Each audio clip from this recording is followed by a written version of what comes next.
अस्सलाम वालेकुम to all of you. Welcome to mature minds. Mature minds में आज हम बात करने वाले हैं पाकिस्तान की फॉरेन पॉलिसी के हवाले से। You know how important is this topic. This is extremely important for your paper perspective. तो उस हवाले से हम आज बात करेंगे। आपने मुख्तलिफ फोरम पे सुना तो होगा फॉरेन पॉलिसी के हवाले से, लेकिन आज हम एक डिफरेंट सा नैरेटिव अपनाने वाले हैं इस पर्टिकुलर लेक्चर में। तो इसके दो पार्ट होंगे। पार्ट वन ये वाला है एंड पार्ट टू इंशाल्लाह ताला नेक्स्ट वीडियो में होगा। तो पहले हम देखते हैं फॉरेन पॉलिसी होती क्या है एंड उसके बारे में फिर बाद में बात करेंगे। तो before going to lecture, let me remind you to subscribe the channel, press the bell icon so that you may not miss our latest video updates. And PDF के लिए you can visit our Facebook page. From there you can get all our PDF lectures and apart from that I will put the link of the PDF in the community tab। अगर हम बात करें foreign policy के हवाले से, तो foreign policy आखिर होती क्या है?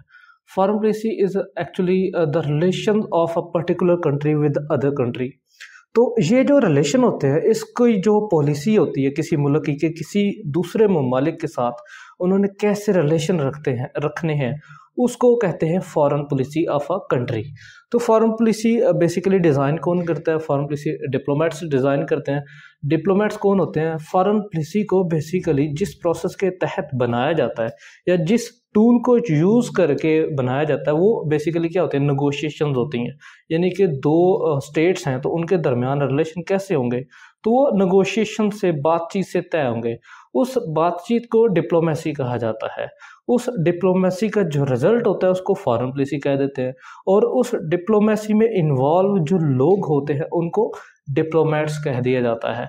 तो ये diplomats, Pakistan has overwhelmingly very good diplomats over the history, from Akbar S Ahmed to Qudratullah Shahab. अगर हम कुदरतुल्लाह शहाब के बाद देखें तो हमारे पास इशरत हुसैन, मलीहा लोधी जैसे बड़े नाम आ जाते हैं, लेकिन फिर भी पाकिस्तान के डिप्लोमेसी की ये जो रिजल्ट्स हैं या फॉरेन पॉलिसी जिसे हमने नाम दिया है, तो ये इतनी ख़राब कैसे है कि पाकिस्तान आज दुनिया में ऑलमोस्ट आइसोलेट है।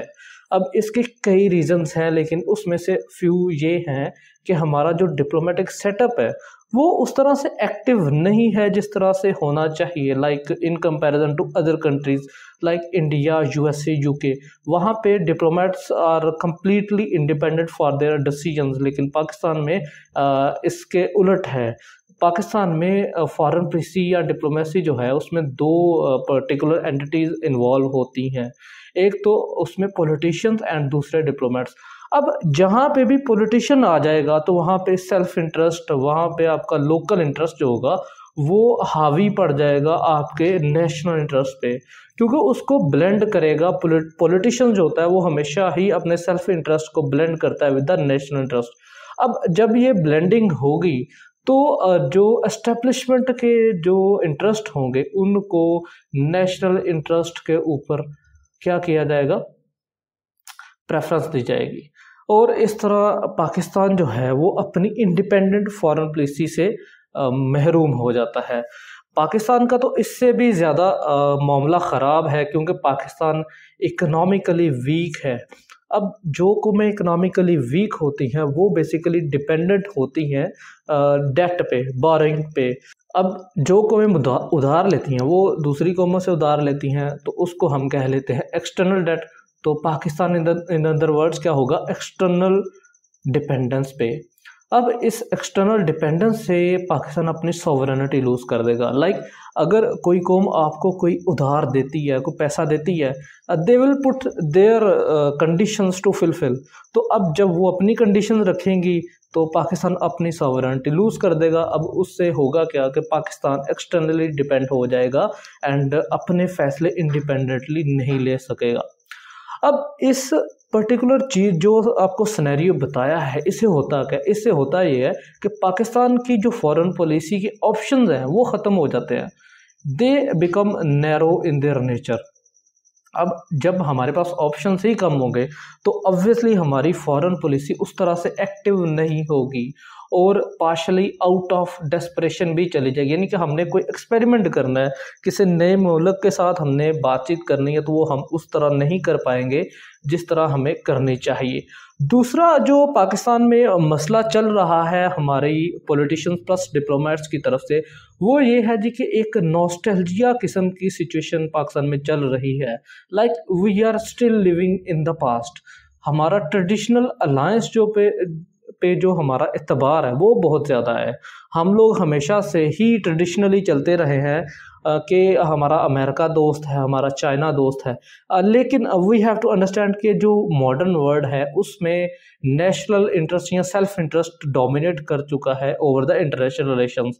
अब ग्लोबलाइजेशन एक वक्त पे हुई ज़रूर थी, लेकिन अब दुनिया दोबारा नेशनलाइजेशन पे जा रही है। अब ये चीज़ पाकिस्तान को समझने की ज़रूरत है कि हर कौम, हर नेशन अपने लिहाज से अपनी फॉरेन पॉलिसी डिज़ाइन कर रही है, but Pakistan is still in the nostalgia कि यूएस हमारा ऑल वेदर फ्रेंडशिप है हमारी यूएस के साथ, या चाइना के साथ ऑल वेदर फ्रेंडशिप है, लेकिन हम इस चीज़ को इग्नोर कर देते हैं कि they are with us for their own interest. अब इससे होता क्या, पाकिस्तान एक फॉल्टी सी अजम्पशन में फंस के रह जाता है, और इस वजह से मज़ीद पाकिस्तान के जो फॉरेन पॉलिसी के हालात हैं वो ख़राब हो जाते हैं, और इस तरह एक कम्प्लेक्स सा सिनेरियो पाकिस्तान की फॉरेन पॉलिसी में बन जाता है। अब ये मैंने आपको सिर्फ 2 चीज़ें भी बताई हैं, इसके अलावा कॉन्स्पिरेसी थ्योरीज जो हैं वो अलग है। लाइक इंडिया हमारा राइवलरी स्टेट है, they are already trying to defame Pakistan in the world, तो इससे भी जो हमारी फॉरेन पॉलिसी है उसको मसला होता है, क्योंकि जब वो पाकिस्तान को डीफेम करने की कोशिश करेंगे तो पाकिस्तान को पर्टिकुलर नेशंस की तरफ ज़्यादा तवज्जो देना पड़ेगी, लेकिन पाकिस्तान अभी वो अफोर्ड ही नहीं कर सकता। तो ये हम सिर्फ ये नहीं कह सकते कि ये पाकिस्तान की डिप्लोमेसी का फेलियर है, ये पाकिस्तान की एक ओवरऑल पिक्चर है जो मैंने आपको बताई है। अब इन्हीं चीज़ों को जो हमारा मीडिया है, पर्टिकुलरली इलेक्ट्रॉनिक मीडिया, वो पकड़ लेता है। अब जब वो शुरू करता है तो यू नो दैट कि आफ्टर 9 o'clock तो यहाँ पे हमारे टीवी पे लड़ाई शुरू हो जाती है, तो ये पोटेंशियल डिबेट में कन्वर्ट हो जाती है चीज़ें। अब इससे quality of public debate on foreign policy जो है वो ख़त्म हो जाती है। लाइक आप रिसेंट एग्जांपल आप देख सकते हैं अपने मुल्क में टीएलपी के हवाले से, तहरीक लब्बैक पाकिस्तान के हवाले से। अब वहाँ पे quality of public debate on the foreign policy ख़त्म हो गई रिगार्डिंग यूरोपियन यूनियन के जो ममालिक हैं, पर्टिकुलरली फ्रांस और स्वीडन के हवाले से।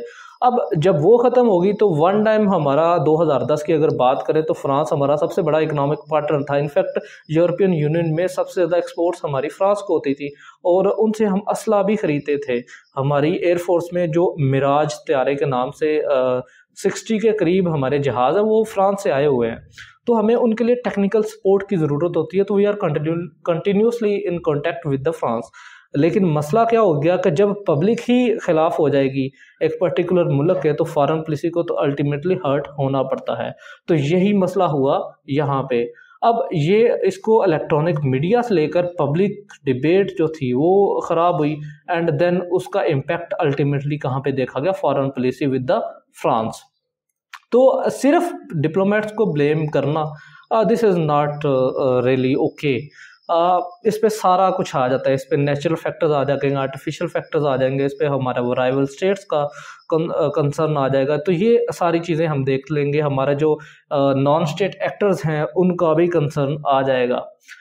अब इस फॉल्टी अजम्पशंस को समझने के लिए पहले भी मैंने अमेरिका की एग्जांपल दी है, दोबारा हम अमेरिका पे आते हैं कि इस फॉल्टी अजम्पशंस को समझने के लिए अमेरिका से बेस्ट एग्जांपल पाकिस्तान में नहीं मिल सकती, क्योंकि अमेरिका जो है ना वो पाकिस्तान की इंसेप्शन के फ़ौरन बाद ही साउथ एशिया में पाकिस्तान के साथ रिलेट कर गया था। पाकिस्तान के पहले वज़ीर आज़म का पहला दौरा भी जो बाहर के ममालिक में कहीं पे भी था वो था अमेरिका में, जो कि अल्टीमेटली बात थी कैपिटलिज्म की तरफ जाने की, अमेरिका की तरफ जाने की।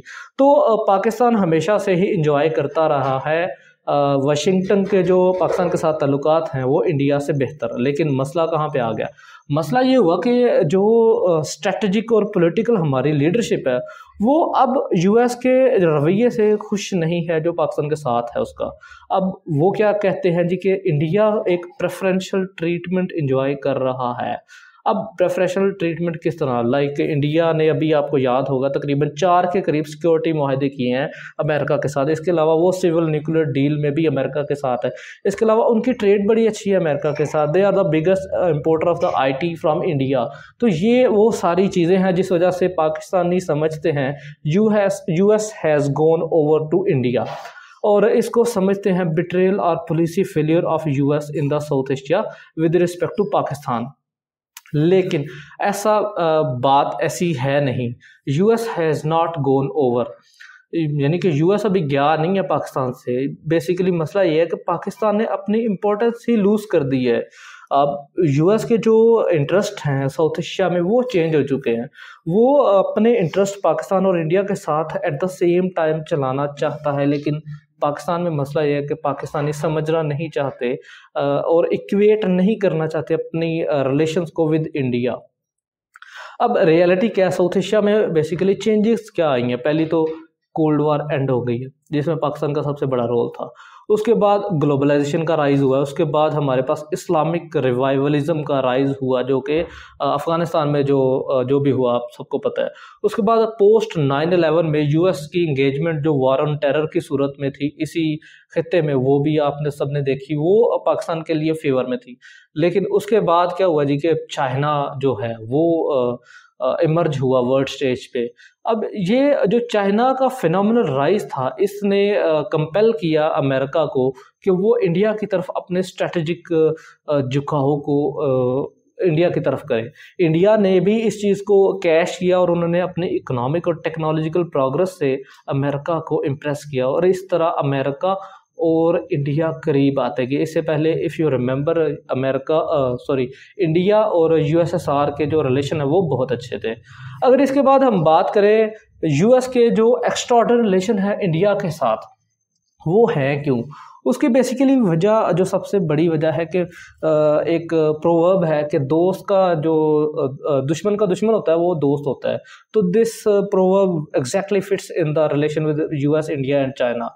अब ये जो ट्रायंगल है इसमें इंडिया दुश्मन है चाइना का और अमेरिका दुश्मन है चाइना का।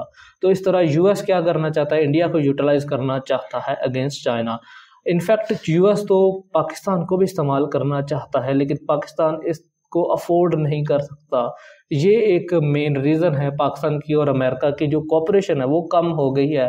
इसके अलावा पाकिस्तान अपनी फॉरेन पॉलिसी को मेंटेन करने में फेल रहा है, एक बैलेंस बनाने में।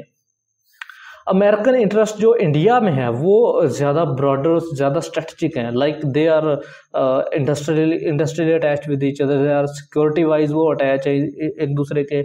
इसके अलावा उन्होंने चाइना को काउंटर करना है, लेकिन पाकिस्तान के जो इंटरेस्ट थे वो बड़े टैक्टिकल और लिमिटेड थे, और अब तो खैर वो भी ख़त्म हो गया। लाइक अफ़गानिस्तान में वॉर चल रही थी, उनको रास्ता चाहिए था वो पाकिस्तान ने देता था। नेटो का जो रास्ता था अफ़गानिस्तान में वो पाकिस्तान के थ्रू जाता था। एयर स्पेस पाकिस्तान के इस्तेमाल करते थे। कोल्ड वार में यही सिनेरियो था तकरीबन। तो वो चीज़ें ख़त्म हो चुकी हैं। अब पाकिस्तान को समझना पड़ेगा कि Pakistan has lost its strategic position या strategic importance in the eyes of the US। हमें अब इकोनॉमिक रिवाइवल की तरफ जाना पड़ेगा। अब इससे होता क्या है, पाकिस्तान इसको बुरा समझता है। जब पाकिस्तान इसको बुरा समझता है तो फिर अमेरिकन क्या करते हैं, पाकिस्तान को दूर करना शुरू कर देते हैं, और इससे इंडिया और US के जो रिलेशन है ना वो ज़्यादा बेहतर होना शुरू हो जाते हैं, और इस चीज़ को पाकिस्तान को समझना पड़ेगा। Pakistan must have to understand these things. Pakistan के अगर दूसरी असम्पशन जो अमेरिका के हवाले से है, पाकिस्तान वो बड़ा ही एक कह लें ख्वाब देख रहा है, वो ये है जी कि पाकिस्तान US और चाइना के दरमियान दोबारा एक ब्रिज बन जाएगा, जैसा कि 1970s में पाकिस्तान ने रोल प्ले किया था जब रिचर्ड निक्सन जो था वो मरी में आया था, और यहाँ से फिर वो चाइना में गया। And you know all the story. अगर आपने वो स्टोरी देखनी हो तो आप मेरी दूसरी वीडियो फॉरेन पॉलिसी के हवाले से मैंने दी हुई है, आप उसको देख सकते हैं। तो पाकिस्तान अभी तक उसी नॉस्टैल्जिया में है कि पाकिस्तान US और चाइना के दरमियान जो है वो एक ब्रिज का काम करेगा, एक मीडिएटर का काम करेगा। लेकिन मसला ये है कि ऐसा है नहीं। उसकी क्या वजह है, अब दुनिया बड़ी सी ओपन हो चुकी है, ग्लोबलाइजेशन बहुत ही ज़्यादा आगे बढ़ चुकी है। यहाँ पे पब्लिकली हर चीज़ डिस्क्लोज हो चुकी है अमेरिका और चाइना के दरमियान। तो अब अगर यूएस और चाइना को अगर बातचीत करनी भी है ना, तो वो डायरेक्टली एक दूसरे से करेंगे। जैसा कि अभी G20 की मीटिंग हुई थी इंडोनेशिया बाली में, बाली एक सिटी है इंडोनेशिया का। तो वहाँ पे जो यूएस के सेक्रेटरी ऑफ स्टेट हैं एंटोनी ब्लिंकन और चाइना के जो फॉरेन मिनिस्टर हैं वैंग यी, इनकी मुलाकात हुई थी। सेक्रेटरी ऑफ स्टेट बेसिकली आप कह सकते हैं अमेरिकन फॉरेन मिनिस्टर, ये इक्विवेलेंट टू फॉरेन मिनिस्टर ही एक ओहदा होता है। तो यहाँ पे उनकी एक मुलाकात हुई है और उसके बाद एक और मुलाकात भी हुई है जो कि डिप्लोमेट्स की हुई है ऑफ यूएस एंड चाइना के। तो ये भी हमें नज़र रखना पड़ेगा। अब वाशिंगटन जो है वो इस तरह की कोई हरकत नहीं करेगा जो कि इसने 1971 में पाकिस्तान को यूटिलाइज करके की थी। उसकी वजह आपको बता दी कि अब ज़्यादा ओपन चीज़ें हो चुकी हैं, हर चीज़ पब्लिकली अवेलेबल है। अब इस वजह से क्या होगा, पाकिस्तान ने अपनी जो एक कह लें आप ऑनेस्ट ब्रोकर की जो इमेज है वो भी ख़त्म कर ली है। और पाकिस्तान के जो सिचुएशन है, Pakistan economically, Pakistan politically, Pakistan diplomatically unstable state की कैटेगरी में फॉल कर रहा है। अब एक स्टेट ऐसी है जो कि खुद ही स्टेबल नहीं है, तो वो किस तरह चीज़ों को आगे लेके चल सकती है। तो ये एक क्वेश्चन मार्क है पाकिस्तान की फॉरेन पॉलिसी के हवाले से। अब ये तो थी अमेरिका के हवाले से अजम्पशन। हम लोग इससे आगे चाइना के हवाले से देखेंगे, चाइना के हवाले से हो गई हैं, मिडल ईस्ट के हवाले से देखेंगे, ईरान के हवाले से देखेंगे, इसके अलावा इंडिया के हवाले से हम देखेंगे और जियो स्ट्रेटजिकल लोकेशन जो पाकिस्तान की है उसके हवाले से भी चीज़ें देखेंगे। But that will be covered in the next video part 2। उसके लिए आपको 2 दिन वेट करना पड़ेगा इंशाल्लाह ताला, उसके बाद आपको वीडियो मिल जाएगी। And before leaving the lecture let me remind you to subscribe the channel, press the bell icon, ताकि आपको हमारी आने वाली तमाम वीडियोस मिल जाएं, उसके नोटिफिकेशन आपको मिलते रहें। और वीडियो को लाइक ज़रूर किया करें, this helps me a lot. इसका PDF आपको फेसबुक पेज से मिल जाएगा, कम्युनिटी टैब में भी मैं लगा दूंगा। You can also get the PDF from there. Thank you very much for listening me.